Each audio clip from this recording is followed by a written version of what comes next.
Picture this: Copenhagen, November 1942. Dense fog blankets the streets. A German officer takes his evening patrol route, completely unaware these will be his final steps. There's no bang, no flash, no warning whatsoever. He collapses onto the cold stones while his assassin vanishes into the mist, already blocks away, the killing tool hidden beneath layers of clothing. The weapon responsible looked more like scrap metal than a precision instrument. No polished surfaces, no refined design, nothing remotely resembling traditional firearms aesthetics. By conventional standards, this was perhaps the most aesthetically challenged gun British forces ever distributed. Yet simultaneously, it became the most lethal covert tool the entire conflict would produce. This wasn't designed for conventional warfare. Its purpose was completely different. Fighting in the darkness, in cities under enemy control, in that deadly space where resistance operatives confronted collaborators and occupiers. What made it truly remarkable was its acoustic signature, so incredibly minimal that targets frequently expired before anyone nearby even realized violence had occurred. British intelligence faced a seemingly unsolvable dilemma in 1941. Churchill had commanded the Special Operations Executive to ignite resistance across Europe. Operatives were infiltrating occupied zones throughout the continent. Underground networks were forming. Disruption campaigns were being orchestrated. But a critical void existed in their equipment when operatives needed to neutralize targets without making noise. The available methods were practically from the Dark Ages. Blades meant closing to touching distance. Strangulation cords demanded physical superiority and perfect positioning. Toxins were inconsistent and took time. What field agents desperately needed was a firearm capable of killing at proximity without alerting every enemy soldier in the vicinity. Existing suppressed firearms had serious drawbacks. The muffled Sten submachine gun still registered around 130 decibels, comparable to construction equipment, adequate for disguising gunfire's distinctive sound, but hopeless for genuine stealth operations. Contemporary pistol silencers brought noise down to roughly 120 decibels, still easily detectable across streets, through walls, by anyone within 50 meters.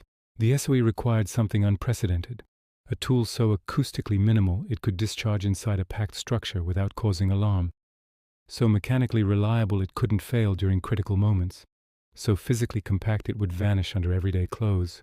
The requirements seemed to defy possibility. A specialized unit at the Inter-Services Research Bureau took on this challenge. Station 9, situated in Welwyn Garden City north of London, became the birthplace of innovation. Major Hugh Reeves led a small engineering team whose identities remain largely classified even now. Their approach was unconventional. They thought like sound scientists rather than traditional weapons designers. Firearms noise originates from 3 distinct sources. Initially, the combustion gases exploding outward from the barrel. Additionally, the bullet's supersonic shock wave when exceeding sound speed. Finally, the weapon's moving parts operating. Achieving genuine silence meant addressing every single source. The engineering team began with ammunition itself. Typical 9mm parabellum cartridges achieve approximately 350 meters per second, significantly faster than sound, which travels at roughly 343 meters per second under standard conditions. Every discharge would create a supersonic crack, no matter how effectively gases were contained. Their answer was elegant. Utilize standard 9mm ammunition but decrease the powder load, reducing exit velocity to about 290 meters per second. Below sound speed, completely quiet during flight. Mechanical sounds presented the next obstacle. Self-loading pistols generate considerable noise through their reciprocating slides, expelling empty casings, loading fresh cartridges. The well rod eliminated this problem completely through manual operation. The operator physically rotated a textured cylinder at the weapon's rear to remove spent brass and load the following round. Slower than automatic systems, certainly, but acoustically invisible. The propellant gases represented the most complex challenge. As projectiles exit barrels, the expanding gases trailing them generate a miniature blast at the muzzle. This creates gunfire's signature report. The well rod solved this through an integral suppression system that was groundbreaking in its elegant simplicity. The suppressor wasn't bolted on as an accessory, it essentially was the weapon. Approximately 2/3 of the well rod's total length consisted of sequential baffles and expansion zones. During discharge, combustion gases flowed into this maze, gradually expanding through multiple compartments, losing temperature and velocity before finally releasing to open air. The results were astounding. Standard 9mm handguns generate approximately 160 decibels at discharge. This intensity causes instant permanent auditory damage. The well rod registered approximately 73 decibels, comparable to closing an automobile door. At 10 meters away, the sound diminished further, becoming virtually identical to normal city background noise. The physical package measured merely 14 inches total. The handle was a basic tube covered in rubber for better grip, containing a 6-cartridge magazine. Subsequent versions increased capacity to 8. The barrel extended forward, appearing identical to common industrial tubing. No protective trigger housing existed, only a small curved trigger protruding underneath. Aiming devices were rudimentary, just a fixed forward blade and rear groove, because the well rod was never meant for distance marksmanship. Working distance was approximately 23 meters. Ideal employment range was considerably closer. This was a proximity weapon, engineered to contact the target directly or discharge across confined spaces. At such ranges, precision was largely irrelevant. What mattered absolutely was acoustic stealth, and here the well rod performed beyond anyone's projections. Manufacturing commenced in late 1942. Precise production figures remain secret even today, though estimates range from 2,800 to 14,000 units during wartime. This wide variance reflects the extreme classification surrounding the program.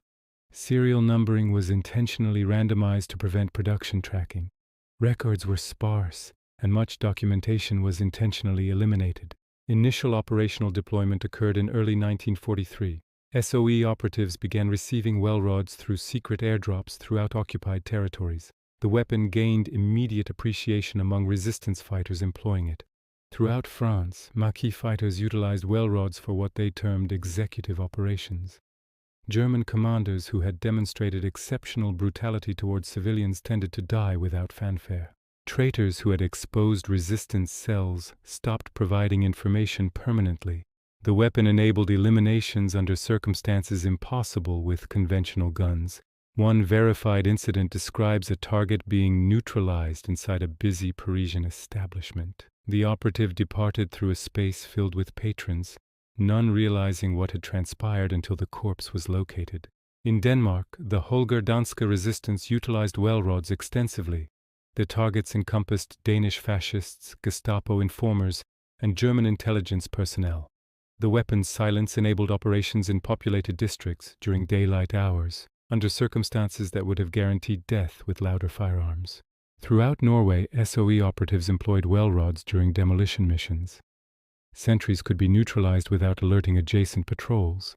Those precious seconds of confusion following a silent elimination frequently determined the difference between successful destruction and apprehension. The mental impact on German occupation personnel was considerable. Officers began understanding that quiet environments provided no security. Absence of gunshot sounds didn't guarantee absence of threats. Informants became more difficult to find when potential collaborators recognized that betraying resistance movements might result in death without advance notice, without noise, without any opportunity to summon assistance. If you're enjoying this content, hitting subscribe really makes a tremendous difference. Now let's explore how the well rod stacked up against what Germany and America were creating. German suppressed firearms during this era were mainly modifications of existing duty pistols. The Walter PPK could accept an attachable suppressor, reducing sound to roughly 115 decibels. This was quieter than standard pistols, but remained clearly recognizable as gunfire. More significantly, German suppression technology served different objectives, primarily concealing sniper locations rather than enabling crowd assassinations. The Americans manufactured the HDM, or High Standard Model D, a suppressed .22 caliber pistol employed by the Office of Strategic Services. This weapon was remarkably quiet, producing approximately 90 decibels. However, the .22 caliber cartridge restricted its lethality. Multiple impacts were frequently necessary to guarantee elimination, and penetration through thick winter garments was questionable. The Welrod's 9mm cartridge, even with reduced powder, delivered substantially greater terminal effectiveness. A specifications comparison illustrates the distinctions clearly. The Welrod produced 73 decibels with a 9mm cartridge. The HDM generated 90 decibels with a .22 caliber round. German suppressed pistols seldom performed better than 115 decibels. In the brutal mathematics of silent assassination, the Welrod occupied its own tier. One significant drawback existed. The Welrod's integral suppressor had limited durability. The rubber seals that surrounded each projectile passing through the baffle assembly deteriorated with each